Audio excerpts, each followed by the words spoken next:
Hello friends, welcome to Shivya Times. இன்னைக்கு நம்ம வீடியோல ரொம்ப ஹெல்தியான சோள தோசை எப்படி செய்யறதுங்கறத பார்க்க போறோம். நீங்க நம்ம சேனலை ஃபர்ஸ்ட் டைம் பார்க்கறவங்களா இருந்தா Subscribe பண்ணிக்கோங்க. அப்படியே பக்கத்துல இருக்க பெல் பட்டனையும் கிளிக் பண்ணி ஆல் கொடுத்துக்கோங்க.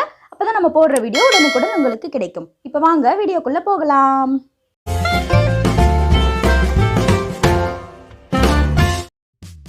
இப்போ நாம சோள தோசைக்கு தேவையான பொருட்களை ஊற வச்சிரலாம். ஒரு ஆளாக்கு சிவப்பு சோளம் எடுத்திருக்கேன். அதுல அரை ஆளாக்கு புழுங்கல் அரிசி எடுத்துக்கோங்க, இட்லி அரிசி. அதுல 1/4 பங்கு உளுந்து, நான் தோலோட தான் உளுந்து எடுத்திருக்கேன். கொஞ்சமா வெந்தயம். இது எல்லாத்தையும் நாம 5 மணி நேரம் ஊற வைக்க போறோம்.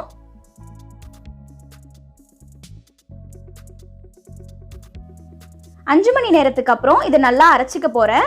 நான் கொஞ்சமா செய்யறதால மிக்சியில் அரைக்கிறேன். நீங்க நிறைய செஞ்சீங்கன்னா கிரைண்டர்ல அரைச்சிக்கோங்க. இப்போ சோளம் இந்த அளவுக்கு மைய அரைச்சு நான் எடுத்து வச்சிருக்கேன். இப்போ நாம அரைச்ச சோளத்தை நான் ஏற்கனவே அரைச்சி வச்சிருக்க உளுந்த மாவுல சேர்த்துக்கிறேன். முதல்ல உளுந்த நல்லா அரைச்சிக்கோங்க, அதுக்கப்புறம் தான் சோளத்தையும் அரிசியையும் அரைக்கணும். இது புளிக்கிறதுக்கு தேவையான அளவு உப்பு சேர்த்துக்கோங்க. உப்பு சேர்த்துட்டு இது ரெண்டும் நல்லா கலக்கிற அளவுக்கு கலந்து வச்சிருங்க.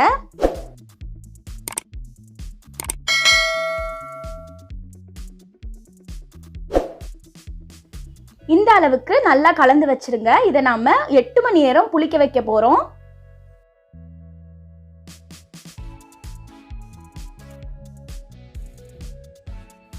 எட்டு மணி நேரத்துக்கு அப்புறம் பாருங்க, மாவு நல்லா புளிச்சு பொங்கி வந்திருக்கு.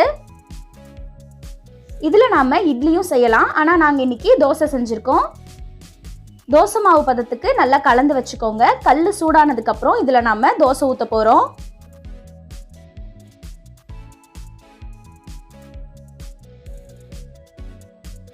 இந்த தோசை நார்மல் தோசையை விட சுவையா இருக்கும். வெயிட் லாஸ் பண்ணணும்னு நினைக்கிறவங்களுக்கு இந்த தோசை ரொம்ப ஹெல்ப்ஃபுல்லா இருக்கும்.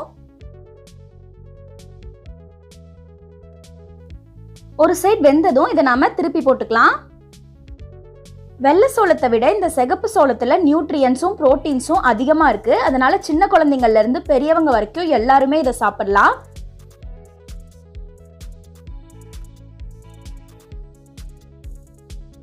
இப்ப பாருங்க, சத்தான சோள தோசை ரெடி ஆயிடுச்சு.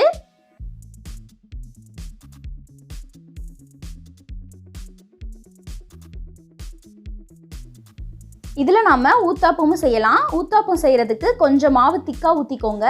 அதுல பொடி பொடியா நறுக்குன வெங்காயம் சேர்த்துக்கோங்க.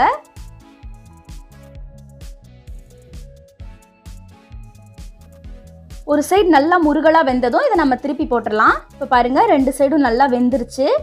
ஊத்தாப்பம் தோசை எல்லாமே தயாராகிடுச்சு. இது கொஞ்சமாக சட்னியோட வச்சு சாப்பிட்றதுக்கு செம்ம டேஸ்ட்டாக இருக்கும். இதை நீங்களும் உங்கள் வீட்டில் ட்ரை பண்ணி பாருங்கள்.